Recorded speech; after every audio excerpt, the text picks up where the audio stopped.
Hi everyone, electrochemistry पढ़ रहे थे हम लोग और आज जो है एक बेहद इम्पॉर्टेंट टॉपिक इस चैप्टर का जो हमेशा एग्जामिनेशन में आता है किसी न किसी रूप से, कोलरॉस law of independent migration of ions. कोलरॉस पढ़ेंगे इसको, कोलरॉस law of independent migration of ions. इसके पहले पिछला लेक्चर में जो है ना हम लोग डिस्कस किए थे इंडिपेंडेंट माइग्रेशन ऑफ आयंस के बारे में कि यदि किसी इलेक्ट्रोलाइटिक सॉल्यूशन को इनफाइनाइट डाइल्यूट कर दिया जाए, मतलब कंसंट्रेशन जीरो, बहुत ज़्यादा सॉल्वेंट उसमें मिला दिया जाए, तो उस केस में जो आयंस होते हैं एक दूसरे से काफ़ी दूर होते हैं, उनके बीच कोई अट्रैक्शन नहीं रहता है और आयंस फ्रीली इंडिपेंडेंट होकर के जो है मूव करते हैं और इसी को हम लोग बोलते हैं independent migration of ion. Examination में क्वेश्चन ऐसे भी आता है कि independent migration of ion possible है किस कंसंट्रेशन पे, ऑप्शन दे देगा कुछ 1 मोलर 2 मोलर 0 ऐसे करके। तो जीरो कंसंट्रेशन पे जब डाइल्यूशन इनफाइनाइट हो तो उस केस में जो आयन का मूवमेंट होता है वह कहलाता है इंडिपेंडेंट माइग्रेशन ऑफ आयन। अब हम लोग जो मोलर कंडक्टिविटी का डेफिनेशन पढ़े थे कि 1 मोल इलेक्ट्रोलाइट के द्वारा जितने आयंस बनेंगे सॉल्यूशन में उन सभी आयनों का जो कंडक्टेंस होगा वह कहलाएगा मोलर कंडक्टेंस। कि किसी भी इलेक्ट्रोलाइट का 1 मोल को वाटर में डिजॉल्व करो तो वह इलेक्ट्रोलाइट आयंस में टूटेंगे, बहुत सारे आयंस में, तो वे सभी आयंस मिल करके जितना करंट कैरी करेंगे उसी को हम लोग बोलेंगे मोलर कंडक्टेंस। अब उसी के आधार पे जो है कोलरॉस लॉ आया है। स्टेटमेंट इसका क्या है कि एट इनफाइनाइट डाइल्यूशन और जीरो कंसंट्रेशन, कि जब सॉल्यूशन का डाइल्यूशन इनफाइनाइट कर दें या कंसंट्रेशन जीरो कर दें तो the ions furnished bye an electrolyte move independently of one another. कि जब किसी इलेक्ट्रोलाइट के सॉल्यूशन को हम लोग इनफाइनाइटली डाइल्यूट कर दें या कंसंट्रेशन जीरो कर दें तो जो उनके द्वारा आयंस बनेंगे, फर्निश होंगे, जो आयन त्यागे जाएंगे, जो आयंस बनेंगे वे आयंस इंडिपेंडेंट होकर के मूव करेंगे। और जब प्रत्येक आयन इंडिपेंडेंट होकर के मूव करेगा मतलब प्रत्येक आयन जो है सो अलग अलग अपना मूवमेंट कर रहा है, सब आयन अपना अलग अलग करंट ले जा रहा है, तो उस केस में बोल रहा है कि जो प्रत्येक आयन है उसका कुछ ना कुछ डेफिनिट कंट्रीब्यूशन होगा, कुछ ना कुछ निश्चित योगदान होगा किसमें, मोलर कंडक्टिविटी में, जिसको हम लोग बोलेंगे आयनिक कंडक्टिविटी। मतलब इसको ऐसे समझ सकते हो कि जैसे कोई स्ट्रॉन्ग इलेक्ट्रोलाइट ले लो, NaOH स्ट्रॉन्ग बेस है, इसको वाटर में घोले तो वाटर में घोले तो बन गया Na+ और OH-। यदि यह सॉल्यूशन सामान्य है मतलब इनफाइनाइटली डाइल्यूट नहीं है तो इस केस में क्या होगा कि आयन फ्रीली मूव नहीं करेंगे। तो हो सकता है कि Na+ करंट लेकर के आगे जाए तो OH- इसको रोक ले, या OH- करंट लेकर के आगे जाए तो Na+ इसको रोक ले। तो इस केस में प्रत्येक आयन जो है कुछ करंट लेकर के नहीं जा पाएगा, एक दूसरे को बाधा पहुंचाएगा। ये करंट लेके जा रहा है तो ये रोक दिया, ये लेके जा रहा है तो ये रोक दिया। लेकिन यदि यही सॉल्यूशन को इनफाइनाइट डाइल्यूट कर दें, इनफाइनाइट डाइल्यूट कर दे तब क्या होगा कि आयंस एक दूसरे से काफ़ी दूर चले जाएंगे, ऐसे बहुत दूर चले जाएंगे। और जब आयन से एक दूसरे से दूर चले जाएंगे तो इंडिपेंडेंट होकर के मूव करेंगे, मतलब अब ई आयन का मूवमेंट से इसको कोई परेशानी नहीं है और इसके मूवमेंट से इसको परेशानी नहीं है। तो इस केस में क्या होगा कि प्रत्येक आयन कुछ ना कुछ करंट लेकर के आगे बढ़ेगा और ये एक आयन जितना करंट लेकर के आगे बढ़ेगा उसको हम लोग बोलेंगे आयनिक कंडक्टिविटी। अब बोल रहा है कि यदि इस हिसाब से NaOH का मोलर कंडक्टिविटी बताना हो तो NaOH का मोलर कंडक्टिविटी बराबर होगा किसका, तो Na+ और OH- का जो आयनिक कंडक्टिविटी है उसके योग का, सम का। मतलब जितना करंट OH- कैरी कर रहा है और जितना करंट Na+ कैरी कर रहा है, दोनों के कंडक्टिविटी को जोड़ दिया जाए तो पूरा NaOH का निकल जाएगा। लेकिन ऐसा तभी पॉसिबल है जब सॉल्यूशन इनफाइनाइट डाइल्यूट हो तब, क्योंकि इसी केस में प्रत्येक आयन का अपना डेफिनिट कंट्रीब्यूशन होता है मोलर कंडक्टिविटी में। इसको आप ऐसे समझ सकते हो कि जैसे मान लो कि किसी घर का जो है मंथली इनकम है 1 लाख रुपया, ऐसा है। कि किसी घर में जो है एक फैमिली का मंथली इनकम है 1 लाख और इस घर में जो है टोटल 5 मेंबर हैं। अभी जो 1 लाख है ये मंथली इनकम पूरे फैमिली का हुआ। अब उस फैमिली में 5 मेंबर्स हैं तो क्या पांचों मेंबर का मिला करके या इनकम है कि किसी 1-2 का इनकम है? तो सबसे पहला बात कि पांचों मेंबर इस इनकम में कंट्रीब्यूशन कब दे पाएंगे? जब पांचों मेंबर एक दूसरे से बहुत लगाव ना रखते हो। मान लो कि 2 भाई है, दोनों में खूब लगाव है, लगाव है मतलब एक दूसरे से दूर जा ही नहीं पा रहा है, तो काम कैसे करेगा? फिर दूर जा करके काम नहीं कर पाएगा तो इनकम नहीं कर पाएगा, जाहिर सी बात है। तो ये पांचों मेंबर का इस इनकम में कंट्रीब्यूशन तभी होगा जब ये पांचों मेंबर्स के बीच आपस में लगाव ना हो। नहीं तो लगाव रहेगा तो सब एक ही साथ रहेगा, कमाने के लिए कोई जाएगा नहीं तो इनकम कहाँ से आएगा? नहीं आएगा। तो इस केस में सबसे पहले पांचों मेंबर के बीच बहुत ज़्यादा दूरी बढ़ाना होगा तब, और उस केस में फिर पांचों मेंबर अलग अलग कमाएगा।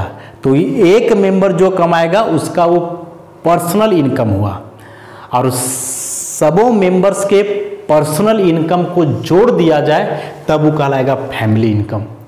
सेम चीज यहाँ है कि NaOH मान लो कि एक फैमिली है, इसमें 2 मेंबर हैं Na+ और OH-।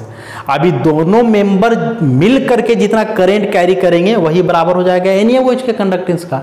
लेकिन दोनों आयन तभी करंट कैरी कर पाएंगे जब दोनों एक दूसरे से इंडिपेंडेंट हो, और वैसा तब होगा जब सॉल्यूशन इनफाइनाइट डाइल्यूट हो तब। तो वही स्टेटमेंट में लिखा हुआ है कि इनफाइनाइट डाइल्यूशन या जीरो कंसंट्रेशन पर किसी भी इलेक्ट्रोलाइट के आयंस जो बनते हैं एक दूसरे से इंडिपेंडेंट होकर के मूव करते हैं और मोलर कंडक्टिविटी में एक डेफिनिट कंट्रीब्यूशन देते हैं, मतलब कुछ ना कुछ भागीदारी होता है उनका, जिसको बोलते हैं आयनिक कंडक्टिविटी। और इसी के अनुसार जो इलेक्ट्रोलाइट का टोटल लिमिटिंग मोलर कंडक्टिविटी है वह बराबर होगा किसका? तो उसके सारे आयनों के आयनिक कंडक्टिविटीज के सम का, योग का।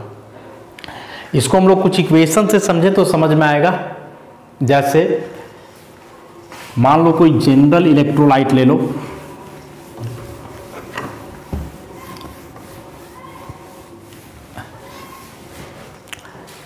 कोई जनरल इलेक्ट्रोलाइट ले लो AXBY। अब यदि इसको वाटर में घोलोगे तो आयन में टूटेगा। आयन में कैसे टूटेगा? तो टूटेगा X मोल A पर Y प्लस Y मोल B पर X माइनस, युवा एनायन युवा केटायन। नहीं समझ में आ रहा है तो इसके लिए एक एग्जाम्पल हम लिखते हैं Al2SO4 का होल 3। A के जगह Al है, X के जगह 2 है, B के जगह SO4 है और Y के जगह 3 है। तो इसको इसी के अनुसार लिखो तो क्या है? X तो हो जाएगा 2 मतलब 2 एल्यूमिनियम, Al Y प्लस तो Y की जगह 3 है तो 3 प्लस Y मतलब 3, B के जगह है SO4, X माइनस और X का जगह 2 तो 2 माइनस। अब यदि यहाँ से लिखना हो क्या कि limiting molar conductivity of Al2SO4 का होल 3, कि इस पूरे इलेक्ट्रोलाइट का लिमिटिंग मोलर कंडक्टिविटी कितना होगा? तो जाहिर सी बात है बराबर होगा किसका? तो 2 मोल एल्यूमिनियम आयन का, आयनिक कंडक्टिविटी और 2 है तो 2 से गुना कर दिए, प्लस 3 मोल आयनिक कंडक्टिविटी किसका? SO4 double minus. आसान सा है। उसी प्रकार से यदि लिखना हो limiting molar conductivity of MgCl2 तो कैसे लिखेंगे?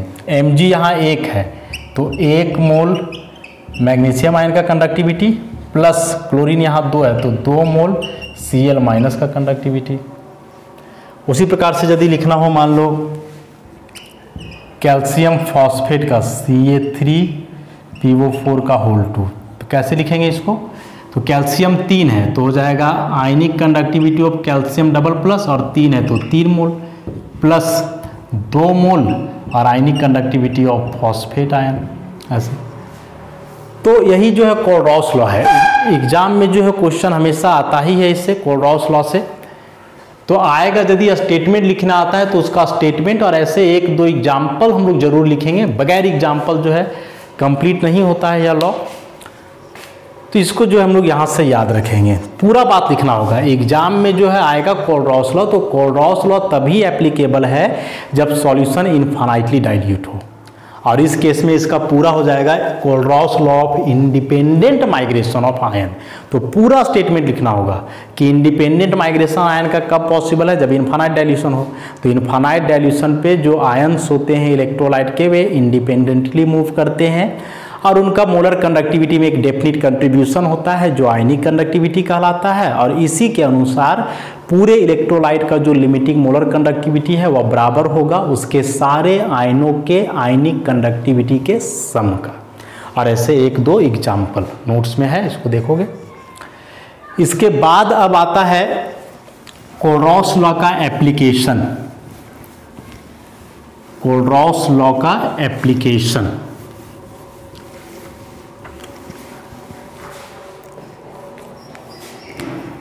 applications of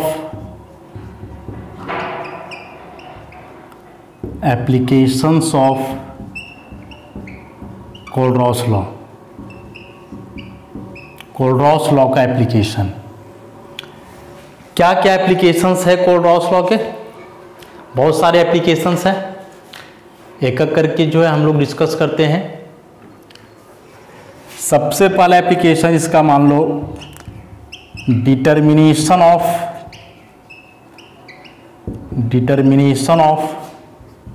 limiting molar conductivity, determination of limiting molar conductivity of weak electrolyte. Weak electrolyte का लिमिटिंग मोलर कंडक्टिविटी हम लोग डिटरमाइन करते हैं किसके मदद से? कोलरॉस लॉ के मदद से। क्या बोले कि वीक इलेक्ट्रोलाइट का लिमिटिंग मोलर कंडक्टिविटी हम लोग डिटरमाइन करते हैं कोलरॉस लॉ की मदद से। कैसे करते हैं जरा देखोगे। हम दो इलेक्ट्रोलाइट लेते हैं, ठीक। एक लेते हैं HCl, स्ट्रॉन्ग एसिड है, और दूसरा लेते हैं एसिटिक एसिड जो कि वीक एसिड है। ये जो लिमिटिंग मोलर कंडक्टिविटी है इसका मतलब क्या हुआ? इसका मतलब हुआ molar conductivity eight zero concentration, कि जब जीरो कंसंट्रेशन हो जाए तो उस केस में जो लिमिटिंग मोलर कंडक्टिविटी होगा वही जो मोलर कंडक्टिविटी होगा वही कहलाएगा उसका लिमिटिंग मोलर कंडक्टिविटी। तो याद करो पिछला कुछ लेक्चर्स में जो हम लोग डिस्कशन किए इसके बारे में कि जब वीक इलेक्ट्रोलाइट के सॉल्यूशन का कंसंट्रेशन घटाते हैं, मतलब उसको डाइल्यूट करते जाते हैं, तो उसका मोलर कंडक्टिविटी बढ़ता है। और बढ़ता है तो इस तरह से ग्राफ इसमें आया था, ये लैम्डा एम और अंडर रूट सी के बीच ग्राफ प्लॉट किए थे तो ऐसा ग्राफ आया था। सेम काम हम लोग स्ट्रॉन्ग इलेक्ट्रोलाइट के लिए भी किए थे, लैम्डा एम और अंडर रूट सी के बीच ग्राफ खींचे थे तो इसमें ऐसा ग्राफ आया था। और इस ग्राफ को जा करके आगे हम लोग वाई एक्सिस में मिला देंगे, तो ये वाई एक्सिस को जहाँ मिलेगा इसी पोजीशन को हम लोग बोलेंगे लिमिटिंग मोलर कंडक्टिविटी। तो ये मिलाना पॉसिबल किस में है? स्ट्रॉन्ग इलेक्ट्रोलाइट के केस में, कि स्ट्रॉन्ग इलेक्ट्रोलाइट का यदि लिमिटिंग मोलर कंडक्टिविटी निकालना हो तो इसके लिए सिंपल सा रूल है कि कंसंट्रेशन का स्क्वायर रूट ले लो और मोलर कंडक्टिविटी निकालो, अलग अलग कंसंट्रेशन पे अलग अलग मोलर कंडक्टिविटी। तो उस केस में जो ग्राफ बनेगा उस ग्राफ को सीधा जाकर के मिला दोगे वाई एक्सिस में, तो जहां मिलेगा, माना यहाँ मिल रहा है तो इस केस में यहाँ कंसंट्रेशन है जीरो, तो जीरो कंसंट्रेशन पर जो मोलर कंडक्टिविटी हुआ वही क्या कहलाता था? Limiting molar conductivity. तो ये निकल जाएगा स्ट्रॉन्ग के लिए ऐसे ग्राफ की मदद से। लेकिन यदि वीक वाला का निकालना हो तो कैसे निकालोगे? इसका तो मिलाना पॉसिबल नहीं है, ये तो ग्राफ आगे अब जाकर के पैरेलल हो जाएगा ऐसे, ये वाई पर कभी नहीं मिलेगा। तो वीक इलेक्ट्रोलाइट के लिए ग्राफ के मदद से लिमिटिंग मोलर कंडक्टिविटी निकालना कभी पॉसिबल नहीं है, क्योंकि इसमें जो ग्राफ आता है कर्व टाइप का आता है जो कि कभी वाई एक्सिस को टच नहीं करेगा। ये वाई एक्सिस को जहां टच करेगा वही कहलाएगा लिमिटिंग मोलर कंडक्टिविटी, क्योंकि वाई एक्सिस पे कंसंट्रेशन जीरो और जीरो कंसंट्रेशन पे जो मोलर कंडक्टिविटी होता है वही कहलाता है लिमिटिंग मोलर कंडक्टिविटी। तो ये ग्राफ तो कभी वाई एक्सिस को टच करेगा ही नहीं। तो वीक इलेक्ट्रोलाइट का ग्राफ के माध्यम से लिमिटिंग मोलर कंडक्टिविटी निकालना पॉसिबल नहीं है, स्ट्रॉन्ग का निकल जाएगा। तो जब वीक का ऐसे निकालना पॉसिबल नहीं है तो कैसे निकालेंगे? तो उसको निकालेंगे हम लोग कोलरॉस लॉ के मदद से। और कोलरॉस लॉ के मदद से कैसे निकालेंगे जरा उसको अब देखो। मान लेते हैं हम लोग लेट कि AB एक वीक इलेक्ट्रोलाइट है मान लो कि AB क्या है, एक वीक इलेक्ट्रोलाइट है, केटायन हुआ A+ और एनायन हुआ B-। अब इसके लिए 3 अलग से इलेक्ट्रोलाइट लो, AC लो, DB लो और DC लो, और मान लो कि ये तीनों स्ट्रॉन्ग इलेक्ट्रोलाइट है। ये तीनों क्या है, स्ट्रॉन्ग इलेक्ट्रोलाइट्स है। तो A+C-, D+B-, D+C-। ये जो पहला वाला इलेक्ट्रोलाइट है इसमें देखोगे तो इसका केटायन कॉमन है, इसका भी A+, इसका भी A+। ये जो दूसरा वाला इलेक्ट्रोलाइट है इसमें देखो एनायन कॉमन है, B-, B-। लेकिन जो तीसरा इलेक्ट्रोलाइट है इसका ना तो केटायन इससे मिल रहा है और ना ही एनायन मिल रहा है।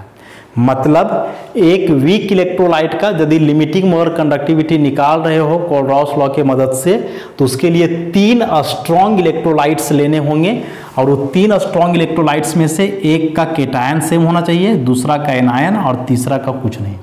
तीसरा वाला जो बचा केटायन एनायन है वो रहना चाहिए। अभी चारों में कोलरॉस लॉ अप्लाई करो, या चारों में क्या पहले ही तीनों में अप्लाई करो, तो क्या इसको लिख सकते हैं, λ0AC क्या लिखोगे, λ0A+ प्लस λ0C-, इसको मान लो 1। उसी प्रकार से λ0DB कोलरॉस लॉ हम लोग लिख रहे हैं, तो हो जाएगा D+ प्लस B-। और उसी प्रकार से तीसरा वाला के लिए लिखो DC के लिए, तो हो जाएगा ionic conductivity of D+ plus C-, इसको मान लो नंबर 3। तो जो 3 स्ट्रॉन्ग इलेक्ट्रोलाइट हम लोग लिए AC, DB और DC, ये तीनों का आयोनाइजेशन किए वाटर में, तो आयोनाइजेशन होकर के हम लोग देख रहे हैं कैसे आयन में डिसोसिएट कर रहे हैं। अब क्या करो कि इसमें से इक्वेशन 1 और 2 को जोड़ दो और उसमें 3 को माइनस कर दो, ऐसा करो तो कैसे हो जाएगा, LHS को LHS से जोड़ो, RHS को RHS से जोड़ो, तो 1 और 2 जोड़ रहे हैं, मतलब ऐसे λAC plus λ0DB minus λ0DC बराबर हो जाएगा λ0A+ plus λ0C- plus λ0D+ plus λ0B-, और तीसरा वाला को माइनस करना है ना, दोनों माइनस में जाएगा, माइनस λ0D+ माइनस λ0C-। ऐसे अब ऐसा करोगे तो इधर राइट साइड वाला कटेगा, जैसे D+ यहाँ प्लस में, यहाँ माइनस में, तो कट जाएगा, E+ में ही माइनस में, तो E भी कट जाएगा। तो बाकी जो बचा क्या क्या बचा, तो इधर बचा λ0AC plus λ0DB minus λ0DC, इधर बचा ionic conductivity of A+ plus ionic conductivity of B-। और ये A+ B- को हम लोग ओवरऑल क्या लिख सकते हैं, AB, ऐसा। अब इसमें से जो E तीनों है, तो E तीनों तो स्ट्रॉन्ग इलेक्ट्रोलाइट है, E तीनों का वैल्यू निकल जाएगा, कैसे निकल जाएगा, ग्राफ से, क्योंकि स्ट्रॉन्ग है और स्ट्रॉन्ग इलेक्ट्रोलाइट का ग्राफिकली वैल्यू निकलता है। और जब E तीनों का ग्राफिकली निकल जाएगा तो इसका वैल्यू यहाँ पुट कर देंगे, तो इसका निकल जाएगा। ये तो वीक है ना, इसका ग्राफ से निकलना पॉसिबल नहीं था, E तीनों का पॉसिबल था, तो पहले E तीनों का ग्राफ से निकाल लेंगे, पुट कर देंगे तो निकल जाएगा ऐसे। तो यही इसमें रूल है। इसके लिए एक बात अब क्या याद रखना है, सो देखो कि जो मेन इक्वेशन आया है उस मेन इक्वेशन में हम लोग क्या कर रहे हैं कि जिसका केटायन और एनायन कॉमन था, जैसे A का केटायन कॉमन था, B का एनायन, तो जो कॉमन है वो दोनों को आपस में जोड़ देना है, और जिसका केटायन एनायन कॉमन नहीं है उसको क्या करेंगे, उसमें हम लोग सब्ट्रैक्ट कर देंगे, घटा देंगे। जिसका केटायन एनायन कॉमन है उसको जोड़ देंगे, और जिसमें कुछ कॉमन नहीं है उसको क्या करेंगे, घटा देंगे। एक क्वेश्चन बनाते हैं, इस पर समझ में आएगा हम लोग को।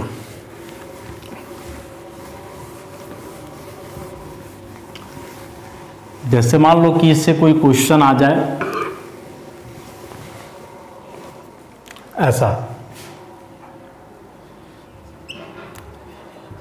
कि limiting molar conductivity barium hydroxide का मान लो दिया हुआ है 340 साइमन सेंटीमीटर स्क्वायर पर मोल। लिमिटिंग मोलर कंडक्टिविटी दिया हुआ है बेरियम क्लोराइड का 230, और लिमिटिंग मोलर कंडक्टिविटी दिया हुआ है अमोनियम क्लोराइड का यही 220 के आसपास मान लो दिया हुआ है साइमन सेंटीमीटर स्क्वायर पर मोल। और निकालना है limiting molar conductivity ammonium hydroxide का कि कितना होगा ऐसा। 3 स्ट्रॉन्ग इलेक्ट्रोलाइट दिए हुए हैं। बेरियम हाइड्रोक्साइड स्ट्रॉन्ग बेस है तो स्ट्रॉन्ग इलेक्ट्रोलाइट भी होगा। बेरियम क्लोराइड और अमोनियम क्लोराइड दोनों सॉल्ट हैं and all salts are strong electrolytes, कुछ को छोड़ के। और नीचे जो अमोनियम हाइड्रोक्साइड है वीक बेस है। तो ये तीनों जो वैल्यू निकाला गया है ना इसके लिए, ये सब ग्राफ से निकाला गया है। इसका ग्राफ से निकालना पॉसिबल नहीं था क्योंकि वीक है। तो इसके लिए 3 डाटा दिया हुआ, अब हम लोग को ही निकालना है। कैसे निकालेंगे? तो सबका आयोनाइजेशन करके दिखाओ पहले। तो कोल्डहाउस लॉ अप्लाई करेंगे तो क्या हो जाएगा? ये हो जाएगा PaOH का होल 2, तो लिख सकते हैं ionic conductivity of Pa2 plus 2 into ionic conductivity of OH minus. उसी प्रकार से इसके लिए लिखेंगे तो ये PaCl2 हो जाएगा ionic conductivity of Pa2 plus 2 into ionic conductivity Cl minus. और ऐसे इसके लिए लिखोगे NH4Cl के लिए तो हो जाएगा क्या? Ionic conductivity of NH4 plus ionic conductivity of Cl minus. मान लो इसको 1 मान लो, इसको 2 मान लो, इसको 3 मान लो। अभी 3 में से 2 इक्वेशन को जोड़ेंगे, तीसरा को घटाएंगे। तो जोड़ने किसको किसको बोले थे? जिसका केटायन एनायन कॉमन हो। तो हम लोग को निकालना है NH4 और OH, तो NH4 प्लस OH माइनस। अब देखेंगे कि तीनों में से किस में NH4 है, किस में OH है। जिसमें दोनों है उसको जोड़ देंगे, जिसमें नहीं है घटा देंगे। तो देखो इसमें OH माइनस है, इसमें कोई नहीं है, इसमें NH4 प्लस है। मतलब ये दोनों में केटायन एनायन है, तो ये दोनों को जोड़ेंगे और इसको क्या करेंगे? घटा देंगे। तो इसको हम लोग ऐसे लिखेंगे कि 1 प्लस 3 माइनस 2। पहले जोड़ने घटाने वाला बात समझोगे कि जोड़ेंगे किसको? जिसका केटायन और एनायन मिलेगा, और घटाएंगे किसको? जिसमें कुछ नहीं कॉमन रहेगा। अब एक बात यहाँ से और देख सकते हो कि जैसे हम लोग 1 और 3 को जोड़ के 2 को घटा रहे हैं, तो 2 में यहाँ क्लोराइड आयन कितना है? 2, जबकि 3 में क्लोराइड आयन कितना है? 1। तो ये पूरा कटेगा तो नहीं। तो पूरा काटने के लिए क्या करना होगा? इक्वेशन को हम लोगों को 2 से मल्टीप्लाई करना होगा। तो इसको ऐसे लिखे हम लोग कि 1 प्लस 2 इंटू 3। और अब लिखो तो 1 में ये हम लोग का है लैम्डा नॉट PaOH का whole 2 plus 2 into lambda naught NH4Cl।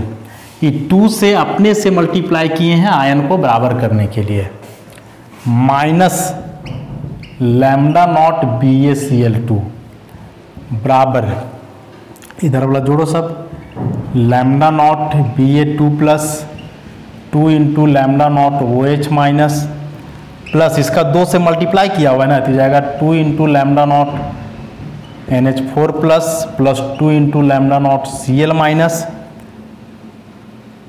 इसको माइनस कर देंगे, minus lambda not Ba2 plus minus 2 into lambda not Cl minus. और अब देखो कटेगा, ये Ba2 प्लस कट जाएगा और ये 2 Cl माइनस कट जाएगा। तो बचेगा क्या? बचेगा लैम्डा नॉट PaOH का whole 2 plus 2 into lambda naught NH4Cl minus lambda naught PaCl2 बराबर, इधर अब हम लोग का बचा 2 ammonium ion 2 mole NH4 plus 2 mole OH minus. और NH4 प्लस और OH माइनस दोनों को कंबाइन करके लिखोगे तो क्या लिख सकते हैं? NH4OH लिख सकते हैं। दोनों को कंबाइन करके लिखोगे तो ये दोनों को मिला करके लिख दो तो क्या हो जाएगा? 2 मोल NH4OH। तो यहाँ से यदि NH4OH का लिमिटिंग मोलर कंडक्टिविटी निकालेंगे तो 2 इधर डिवाइड में आ जाएगा, तो फॉर्मूला बन जाएगा लैम्डा नॉट PaOH का whole 2 plus 2 into lambda naught NH4Cl minus lambda naught PaCl2 बटे 2। फॉर्मूला हम लोग पता कर लिए, वैल्यू पुट कर देंगे। सबका दिया हुआ है, बेरियम हाइड्रोक्साइड का दिया हुआ है, उसका क्लोराइड का, अमोनियम क्लोराइड का, सब वैल्यू वहाँ पुट कर देंगे तो निकल जाएगा। 2 वगैरह जो मल्टीप्लाई डिवाइड में सब तो रहेगा ही। अच्छा, तो इस तरह से हम लोग करते हैं। तो ये जो है एक एप्लीकेशन हुआ किसका? कोल्ड-रॉस लॉ का, कि वीक इलेक्ट्रोलाइट का हम लोग लिमिटिंग मोलर कंडक्टिविटी कैसे निकालते हैं। तो न्यूमेरिकल ही इस पर एग्जामिनेशन में आता है। नोट्स में है, NCERT बुक्स वगैरह में भी है, या फिर NN सिन्हा का बुक्स वगैरह में है, कहीं से भी प्रैक्टिस कर सकते हो इसको।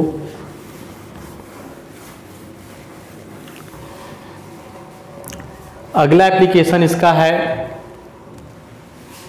दूसरा नंबर में, determination of degree of dissociation of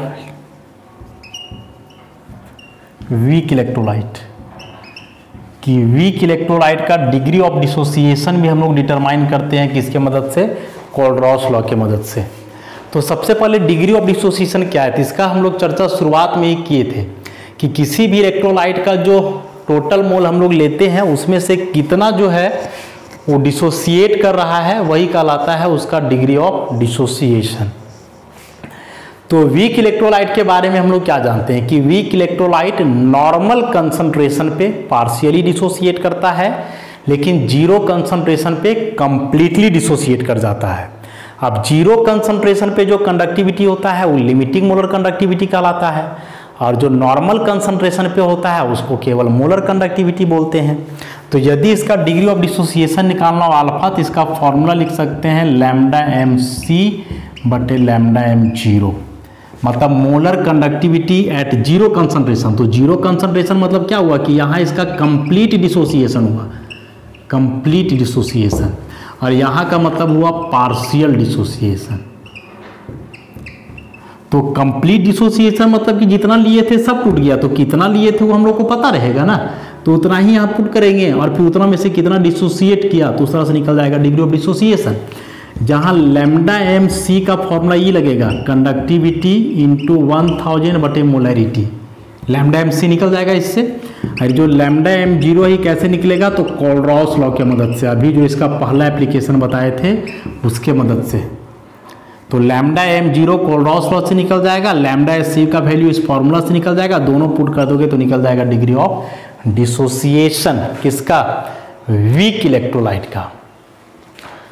और उसी प्रकार से अब है इसमें डिसोसिएशन कांस्टेंट, कि डिसोसिएशन कांस्टेंट कैसे कैलकुलेट करेंगे हम लोग, उसको भी देखते हैं। Determination of dissociation constant, dissociation constant of weak electrolyte, determination of dissociation constant of weak electrolyte. अभी डिसोसिएशन कांस्टेंट क्या होता है, तो जैसे मान लो कोई वीक इलेक्ट्रोलाइट है ए बी, वीक इलेक्ट्रोलाइट है, इसको वाटर में डिजॉल्व करोगे तो ही आयन में टूटेगा, टूट गया मान लो कि ए प्लस और बी माइनस, पूरा तो नहीं टूटेगा क्योंकि वीक इलेक्ट्रोलाइट है। मान लो जो इनिशियल कंसंट्रेशन है, इनिशियल कंसंट्रेशन वो है इसका सी मोल पर लीटर, कि शुरू में जो है ए बी हम लोग कितना लिए थे तो सी मोल पर लीटर लिए शुरू में, मतलब अभी इसको वाटर में नहीं घोले, तो वाटर में नहीं घोले तो आयन भी नहीं बनेगा, तो सबका कंसंट्रेशन कितना होगा, जीरो। जब वाटर में घोल दिए कुछ देर डिसोसिएशन हो गया, इक्विलिब्रियम इस्टेब्लिश्ड हो गया, तब जो कंसंट्रेशन है जिसको हम लोग बोलेंगे इक्विलिब्रियम कंसंट्रेशन। इक्विलिब्रियम कंसंट्रेशन मतलब अभी थोड़ा बहुत आयन में टूट चुका है, तो कितना आयन में टूटा है हम लोग को नहीं पता है, कैसे निकालते हैं देखो, अल्फा है डिग्री ऑफ डिसोसिएशन जो बराबर होता है कि कितना मोल टूटा बाई कितना लिए, तो कितना टूटा ये नहीं पता, लिए कितना थे शुरू में सी, और डिग्री ऑफ डिसोसिएशन है अल्फा, तो ये कितना टूटा ये निकालेंगे तो क्या निकलेगा सी इंटू अल्फा, ऐसे। तो मान लें कि जब थोड़ा देर हो गया घोले हुए तो ये बना सी अल्फा, ये भी बनेगा सी अल्फा, दोनों बराबर। तो सी मोल लिए थे, सी मोल में से सी अल्फा मोल टूट गया, तो बचा कितना, तो शुरू में जितना लिए थे और उसमें से जितना टूट गया माइनस कर दो, सी माइनस सी अल्फा। अब रिवर्सिबल है तो जब यहाँ इक्विलिब्रियम अप्लाई करोगे, अप्लाइंग लॉ ऑफ इक्विलिब्रियम, तो लॉ ऑफ इक्विलिब्रियम क्या बोलता है कि जो इक्विलिब्रियम कांस्टेंट है के, वह बराबर होता है प्रोडक्ट का कंसंट्रेशन, तो प्रोडक्ट में है ए प्लस का कंसंट्रेशन इंटू बी माइनस का, ये स्क्वायर ब्रैकेट कंसंट्रेशन बता रहा है, कंसंट्रेशन माने मोलैरिटी, बाई रिएक्टेंट का कंसंट्रेशन AB। तो देखो इक्विलिब्रियम में कंसंट्रेशन कितना है, तो A प्लस का कंसंट्रेशन है C alpha into B minus B है C अल्फा, और AB कितना है C माइनस C अल्फा। इसको सॉल्व कर दो तो ये बन जाएगा C square alpha square, C common ले लो 1 माइनस अल्फा, तो C कट जाएगा। तो इस तरह से हम लोग का एक फॉर्मूला यहाँ से बन गया K बराबर C अल्फा स्क्वायर बटे 1 माइनस अल्फा। और ये जो K है, इसी K को यहाँ हम लोग बोलेंगे डिसोसिएशन कांस्टेंट। डिसोसिएशन कांस्टेंट मतलब ये बतलाता है कि जो इलेक्ट्रोलाइट लिए हो वह कितना डिसोसिएट किया है। डिसोसिएशन कांस्टेंट हम लोग इसी को बोलते हैं। तो इस फॉर्मूला से निकल जाएगा C मोलैरिटी है जो कि पता रहेगा, बचा अल्फा। तो अल्फा का वैल्यू अभी लिखे थे थर्ड एप्लीकेशन है, सॉरी सेकेंड में, ये तो थर्ड है, क्या लिखे थे लैम्डा MC बटे लैम्डा M0। और लैम्डा M0 कहाँ से निकालते थे, तो जो पहला एप्लीकेशन बताया। तो पहला वाला एप्लीकेशन से हम लोग लैम्डा M0 कैलकुलेट करेंगे, फिर यहाँ से अल्फा निकालेंगे, सेकेंड एप्लीकेशन अल्फा यहाँ पुट करेंगे, तो इसका हो गया ही थर्ड एप्लीकेशन। न्यूमेरिकल जो है नोट्स में इस पर बनाया हुआ है, देखोगे एकदम आसान सा न्यूमेरिकल है, बस सबका वैल्यू दिया हुआ रहेगा और उसको केवल क्या करना रहता है, कैलकुलेट करना रहता है। तो यहाँ से 3 एप्लीकेशन जो है हम लोग देख लिए किसका, कोलरॉस लॉ का। 2 एप्लीकेशन इसका और है, एक है determination of ionic product of water और दूसरा है determination of solubility of a sparingly soluble salt. वो दोनों एप्लीकेशंस थोड़ा एडवांस लेवल के हैं, लेकिन नोट्स में किए हुए हैं, आसान है, अपने से भी उसको नोट से लाइन बाय लाइन पढ़ोगे तो यही तीनों एप्लीकेशन पर आधारित है। ये 3 एप्लीकेशन यदि अच्छे से समझ गए हो तो बाकी जो 2 एप्लीकेशन बचे हुए हैं कोलरॉस लॉ का, उसको आसानी से आप लोग कर सकते हो। तो उम्मीद है कि कर ही लोगे उसको।